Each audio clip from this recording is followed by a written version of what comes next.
자, 홍석현 회장이 왜 사퇴했는가 하는 것은 이재용 부회장과의 트러블 때문이다.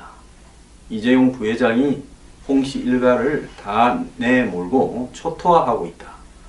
즉 JTBC의 태블릿 PC 보도조차도 한마디로 이재용에 대한 일종의 공격 때문이라고 보고 있다.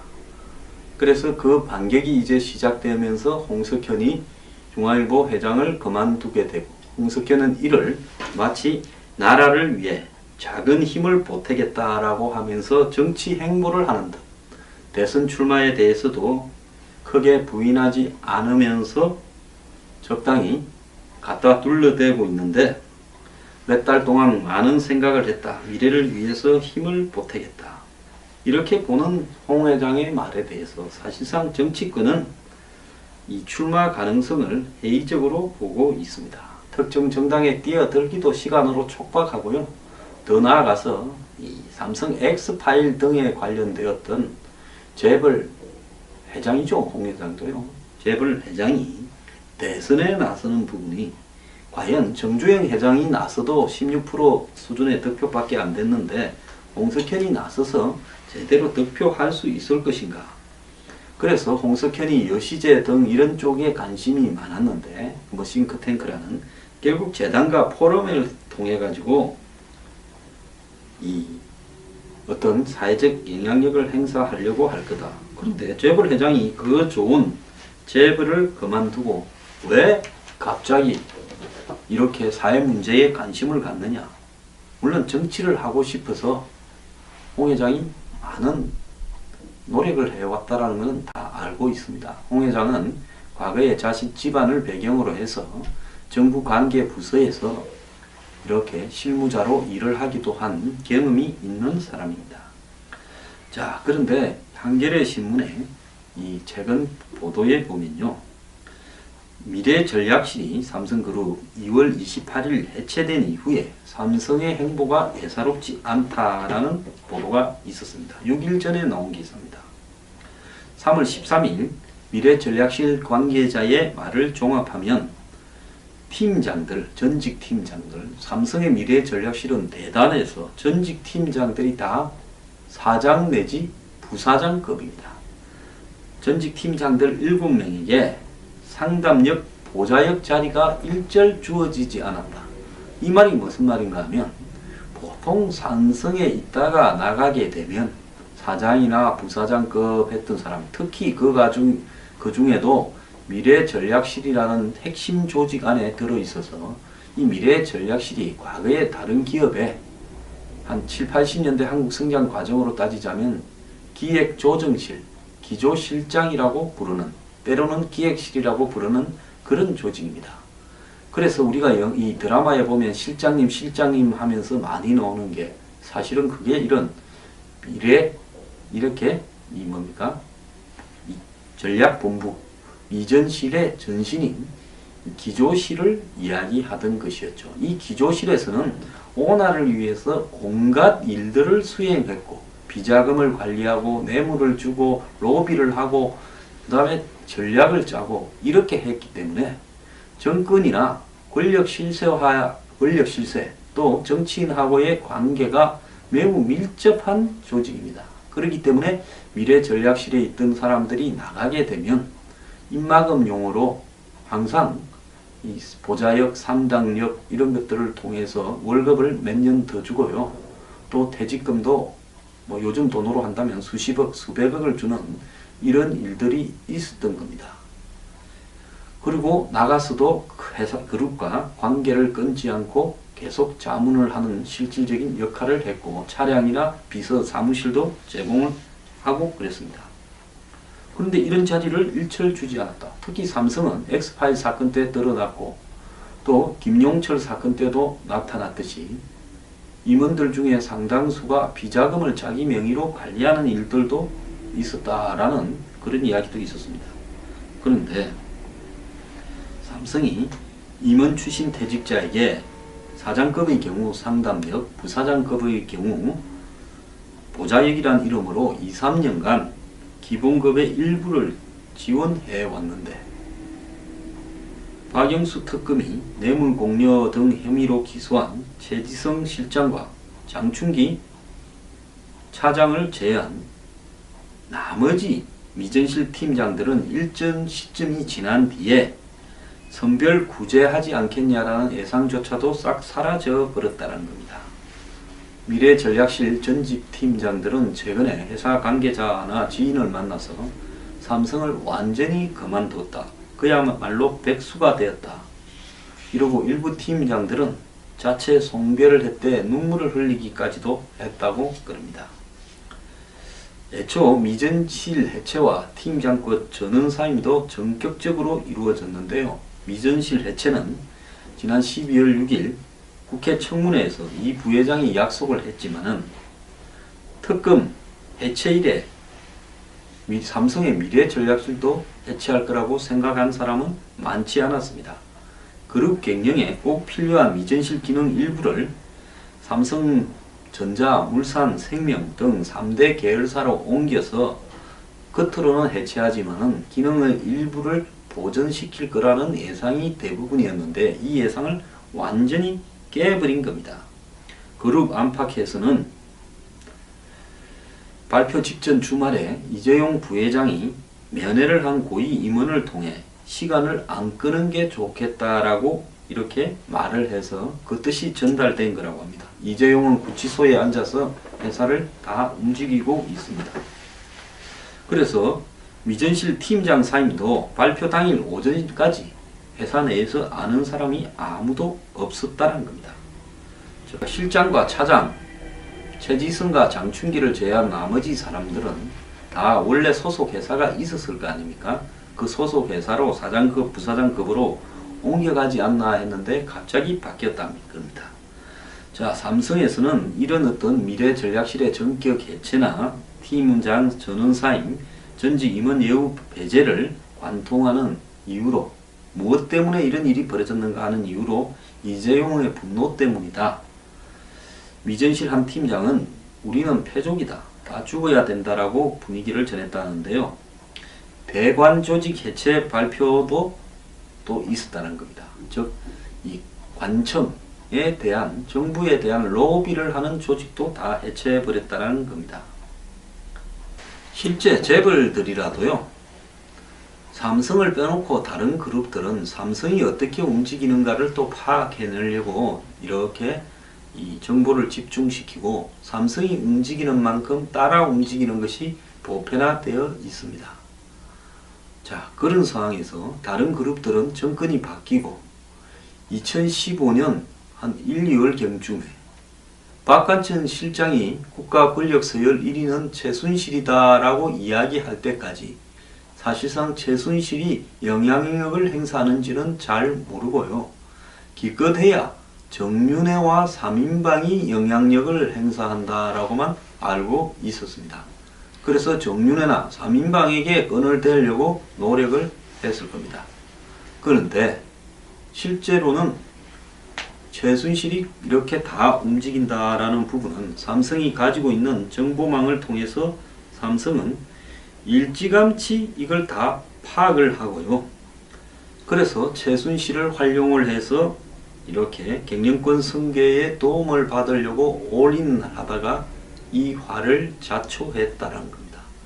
그러면 이재용의 분노는 왜 최지성이나 장충기에 대해서 분노를 했을까요? 사실 최지성, 장충기 라인은 지난 대선 때 박근혜 대통령이 아니라 아마 다른 사람에게 올인을 했을 겁니다. 그 다른 사람이 누군가는 여러분들이 잘 이해를 할 거라고 보고 있습니다. 그래서 그것이 안철수와 문재인이 합쳐지면 백전백승이라고 보고 거기에 올인을 했을 건데 잘 안 돼서 안철수 의원 후보가 2012년 11월 달에 그때 23일입니까? 그랬죠. 사퇴를 하고 나니까 그 다음 날에 이건희 회장이 갑자기 하와이로 날아갔다고 제가 이야기를 했지 않습니까? 그래서 정경련에 박근혜 당선자 신년 할애식이 끝난 다음 날 들어왔던 걸로 제가 기억을 합니다. 안 마주치겠다는 거죠. 그 이후부터 삼성은 누가 정말로 실력자인가 파악을 하려고 노력을 했고 그런 노력을 통해서 다른 기업보다는 적어도 한 2년쯤 빠르게 최순실이 실력자라 하는 사실을 파악을 했을 거고, 그 해 2013년 이 4월경에 박 대통령이 중국을 미국보다 먼저 처음 방문했을 때, 그때 굉장히 어스러운 일이지 않았습니까? 삼성은 시진핑의 고향인 서안에 근처에 4조 원짜리 공장을 만들겠다라고 발표를 했던 걸로 알고 있습니다. 그 즈음에 이미 삼성은 박근혜 전 대통령에 대한 일종의 자신들의 이 어프로치 접근을 거의 완성시켰다. 제가 참 이렇게 표현하는 것은 이해를 해 주십시오. 그래서 그때 선이 닿았고, 그 이후에 다음 선들이 최지성, 장충기 이런 라인들을 통해서 가동되다가, 그래서 최순실이 2014년 한 5월달 전후로 해서 박원호한테 이 한국승마협회 회장 주관사를 바꿔야 되겠다. 하나는 시원찮다. 삼성으로 바꾸라. 이런 말을 했고, 그러면서 삼성 내부에 일어나고 있는 내분 이야기를 했던 걸로 보입니다. 자, 여기서요, 이재용은 너네들이 앞장을 서서 박근혜 정부에 올인을 했는데, 결국은 그것이 최순실로 이렇게 잡는 쪽으로 해서 박근혜한테 접근 방식이었는데, 최순실이 이런 사고들을 쳐서 그 사고가 우리한테 날라와서 내까지 날라갔으니 이게 얼마나 잘못된 부분이냐. 그래서 덕을 본 것보다는 지금 피해가 더 커지게 생겼으니 너네들 다 책임지고 나가라. 이렇게 지금 몰아넣는 겁니다. 그러면 과연 이재용은 자기는 최순실한테 다리를 대서, 끈을 대서, 로비를 해서 삼성이 그간의 이 정권의 여러 방향들을 삼성에 이롭게, 전체적으로 재벌에 이롭게 가져왔지만 특히 삼성에 이롭게 해오고, 박근혜 대통령의 말씀 자료, 이재용 독대 말씀 자료 2015년 7월 25일 그 자료에 삼성의 경영권 승계, 임기 내 경영권 승계라는 말이 들어있다라는 그런 거는 다 부정하고요.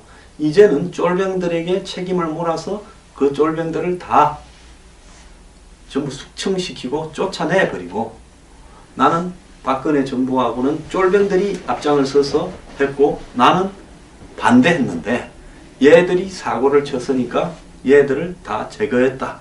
이렇게 말을 하고는 2달 뒤에는 문재인 정부가 들었을지 모르니까 거기에 벌써 깊숙하게 끈을 대가지고 있다. 그러니까 지금 얘들 다 쳐내도 아무런 손해를 볼 게 없다. 자, 너네들은 소모품이니까 나를 위해서 이제는 집으로 가라. 이렇게 한 거 아닌가. 지난 대선 때도 너네들 실패했고 이번에 최순실도 실패했으니까 너네 가라. 자, 회장님은 무치입니다. 회장님은 과거에 임금은 무치라 그랬지 않습니까? 그건 뭔가, 임금은 부끄러움을 모른다. 회장님은 부끄러움을 모른다. 참 이재용답습니다. 자, 오랫동안 삼성의 정보 수집과 대관 업무를 총괄해온 장충기 위전실 차장이 이번 사태의 1차 책임자로 꼽히고 있다는 겁니다. 특검 안에서는 장 차장에게 압수한 휴대폰에서 과거 수년치의 전화통화, 문자, 카톡이 그대로 나왔는데, 위전실의 다른 고위 임원들은 보안상 6개월마다 휴대폰을 교체하는데 장충기가 이를 지키지 않아 결정적 증거를 남겼다라는 부분에서 이재용에게 한마디로 화를 불렀다. 어떻게 단 한 번도 삼성에서는 오너가 구속되지 않았는데 너네들이 이를 이따위로 하고 또 특검이나 검찰 조사 받는 과정에서 내 이야기들을 나오게끔 해서 나까지 구속시킬 수 있느냐. 이것들은 그야말로 배은망덕한 것들이고 나한테 반란을 일으키려고 했느냐. 이 지금 분노를 하고 있는 걸로 보입니다.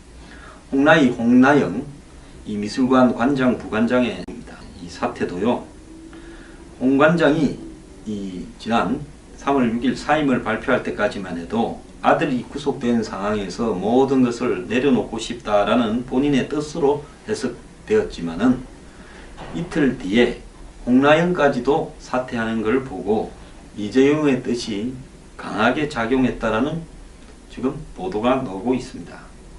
삼성 안에서는 지난해 10월 이후 JTBC가 삼성 최순실 간의 특혜 거래를 계속 집중적으로 주도해서 보도할 때부터 이재용, 홍석현 간 이렇게 트러블이 있다라는 예측이 나왔습니다. 제가 그래서 벌써 2번이나 방송을 하지 않았습니까? 중요한 거 방송할 때는 안 보시더니만 이거 했을 때는 25만 명이 넘게 보셨더만요.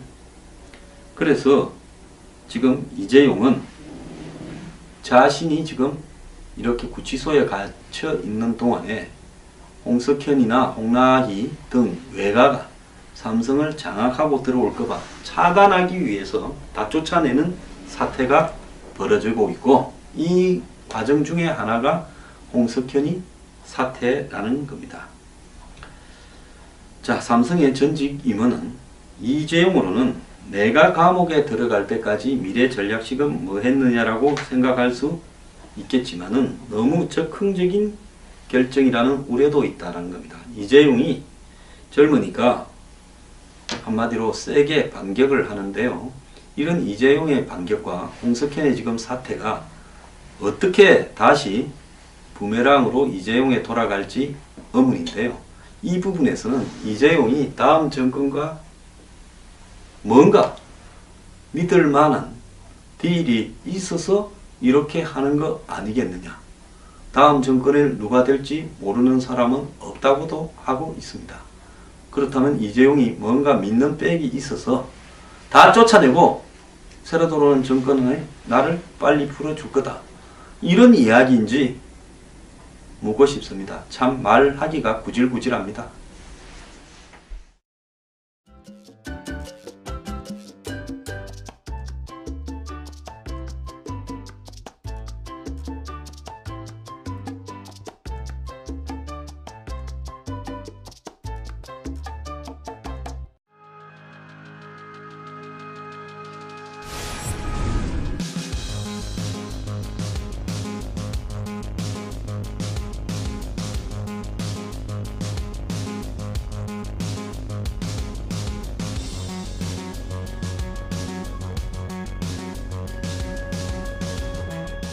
자, 홍석현 회장이 왜 사퇴했는가 하는 것은 이재용 부회장과의 트러블 때문이다.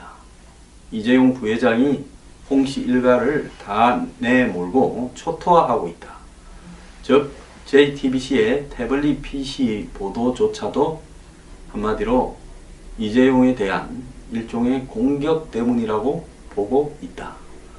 그래서 그 반격이 이제 시작되면서 홍석현이 중앙일보 회장을 그만두게 되고, 홍석현은 이를 마치 나라를 위해 작은 힘을 보태겠다라고 하면서 정치 행보를 하는 듯, 대선 출마에 대해서도 크게 부인하지 않으면서 적당히 갖다 둘러대고 있는데, 몇 달 동안 많은 생각을 했다. 미래를 위해서 힘을 보태겠다.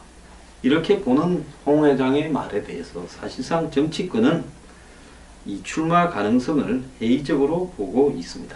특정 정당에 뛰어들기도 시간으로 촉박하고요. 더 나아가서 이 삼성 X파일 등에 관련되었던 재벌 회장이죠. 홍 회장도요. 재벌 회장이 대선에 나서는 부분이 과연 정주영 회장이 나서도 16% 수준의 득표밖에 안 됐는데 홍석현이 나서서 제대로 득표할 수 있을 것인가. 그래서 홍석현이 여시제 등 이런 쪽에 관심이 많았는데, 뭐 싱크탱크라는 결국 재단과 포럼을 통해 가지고 이 어떤 사회적 영향력을 행사하려고 할 거다. 그런데 재벌 회장이 그 좋은 재벌을 그만두고 왜 갑자기 이렇게 사회 문제에 관심을 갖느냐. 물론 정치를 하고 싶어서 홍 회장이 많은 노력을 해왔다라는 것은 다 알고 있습니다. 홍 회장은 과거에 자신 집안을 배경으로 해서 정부 관계 부서에서 이렇게 실무자로 일을 하기도 한 경험이 있는 사람입니다. 자, 그런데 한겨레 신문에 이 최근 보도에 보면요, 미래전략실이 삼성그룹 2월 28일 해체된 이후에 삼성의 행보가 예사롭지 않다라는 보도가 있었습니다. 6일 전에 나온 기사입니다. 3월 13일 미래전략실 관계자의 말을 종합하면 팀장들, 전직 팀장들, 삼성의 미래전략실은 대단해서 전직 팀장들이 다 사장 내지 부사장급입니다. 전직 팀장들 7명에게 상담역, 보좌역 자리가 일절 주어지지 않았다. 이 말이 무슨 말인가 하면 그 자료에 삼성의 경영권 승계, 임기 내 경영권 승계라는 말이 들어있다라는 그런 거는 다 부정하고요. 이제는 쫄병들에게 책임을 몰아서 그 쫄병들을 다 전부 숙청시키고 쫓아내버리고, 나는 박근혜 정부하고는 쫄병들이 앞장을 서서 했고 나는 반대했는데 얘들이 사고를 쳤으니까 얘들을 다 제거했다. 이렇게 말을 하고는 2달 뒤에는 문재인 정부가 들었을지 모르니까 거기에 벌써 깊숙하게 끈을 대가지고 있다. 그러니까 지금 얘들 다 쳐내도 아무런 손해를 볼 게 없다. 자, 너네들은 소모품이니까 나를 위해서 이제는 집으로 가라. 이렇게 한 거 아닌가. 지난 대선 때도 너네들 실패했고 이번에 최순실도 실패했으니까 너네 가라. 자, 회장님은 무치입니다. 회장님은 과거에 임금은 무치라 그랬지 않습니까? 그건 뭔가, 임금은 부끄러움을 모른다. 회장님은 부끄러움을 모른다. 참 이재용답습니다. 자, 오랫동안 삼성의 정보 수집과 대관 업무를 총괄해온 장충기 위전실 차장이 이번 사태의 1차 책임자로 꼽히고 있다는 겁니다. 특검 안에서는 장 차장에게 압수한 휴대폰에서 과거 수년치의 전화통화, 문자, 카톡이 그대로 나왔는데 위전실의 다른 고위 임원들은 보안상 6개월마다 휴대폰을 교체하는데 장충기가 이를 지키지 않아 결정적 증거를 남겼다라는 부분에서 이재용에게 한마디로 화를 불렀다. 어떻게 단 한 번도 삼성에서는 오너가 구속되지 않았는데 너네들이 이를 이따위로 하고 또 특검이나 검찰 조사 받는 과정에서 내 이야기들을 나오게끔 해서 나까지 구속시킬 수 있느냐. 이것들은 그야말로 배은망덕한 것들이고 나한테 반란을 일으키려고 했느냐. 이 지금 분노를 하고 있는 걸로 보입니다. 홍나영 이 미술관 관장 부관장의 이 사태도요. 홍 관장이 이 지난 3월 6일 사임을 발표할 때까지만 해도 아들이 구속된 상황에서 모든 것을 내려놓고 싶다라는 본인의 뜻으로 해석되었지만은 이틀 뒤에 홍나영까지도 사퇴하는 걸 보고 이재용의 뜻이 강하게 작용했다라는 지금 보도가 나오고 있습니다. 삼성 안에서는 지난해 10월 이후 JTBC가 삼성 최순실 간의 특혜 거래를 계속 집중적으로 주도해서 보도할 때부터 보통 삼성에 있다가 나가게 되면 사장이나 부사장급 했던 사람, 특히 그 중에도 미래전략실이라는 핵심 조직 안에 들어있어서 이 미래전략실이 과거에 다른 기업에 한 7, 80년대 한국 성장 과정으로 따지자면 기획조정실, 기조실장이라고 부르는, 때로는 기획실이라고 부르는 그런 조직입니다.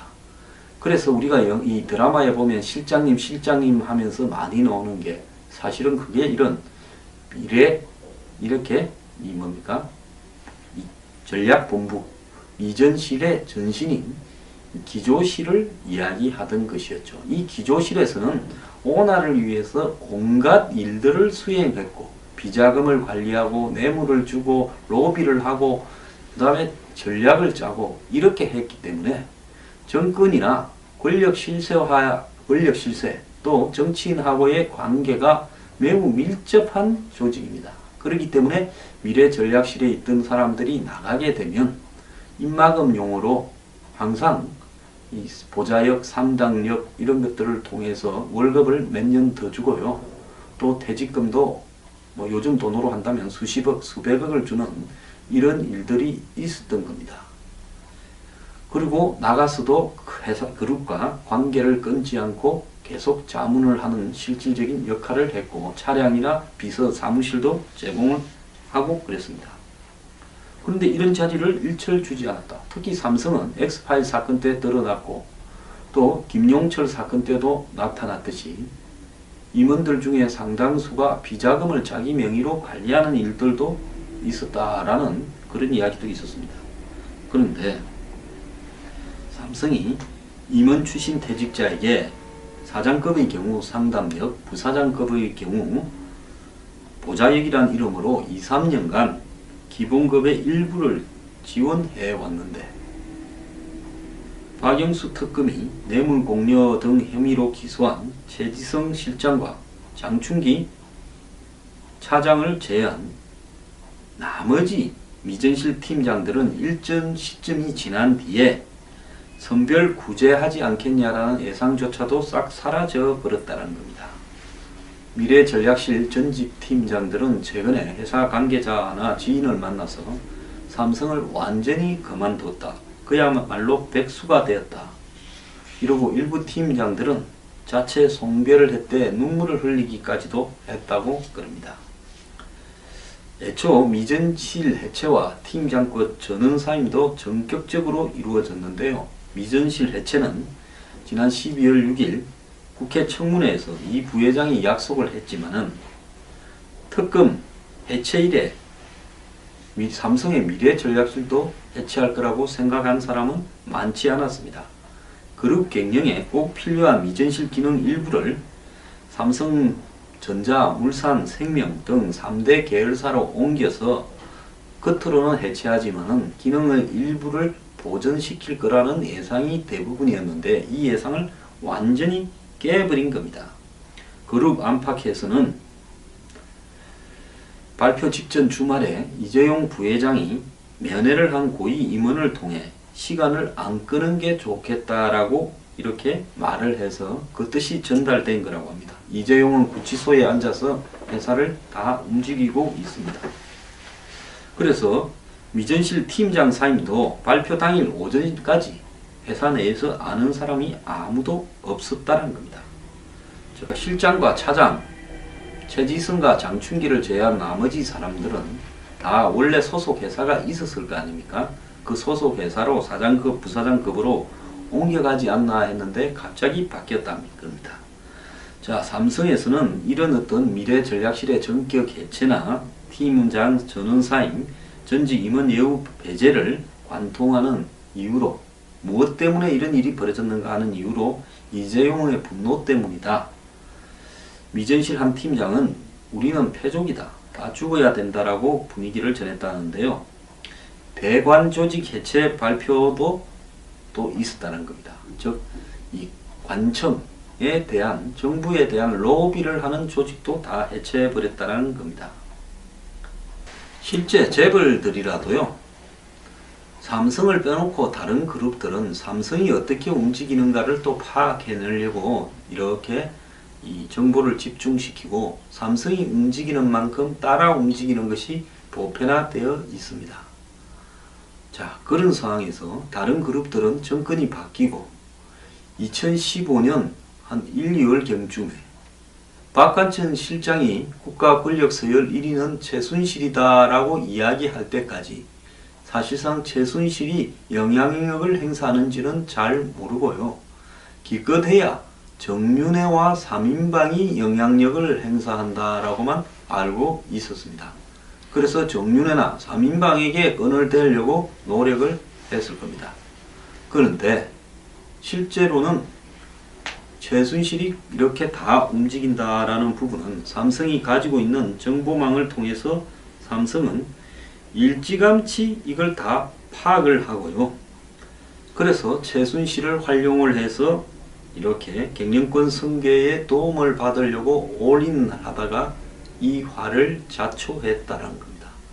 그러면 이재용의 분노는 왜 최지성이나 장충기에 대해서 분노를 했을까요? 사실 최지성, 장충기 라인은 지난 대선 때 박근혜 대통령이 아니라 아마 다른 사람에게 올인을 했을 겁니다. 그 다른 사람이 누군가는 여러분들이 잘 이해를 할 거라고 보고 있습니다.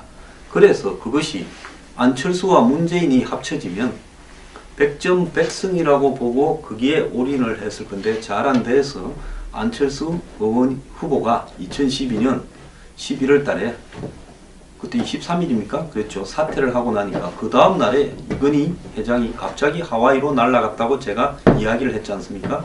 그래서 정경련에 박근혜 당선자 신년 할애식이 끝난 다음 날 들어왔던 걸로 제가 기억을 합니다. 안 마주치겠다는 거죠.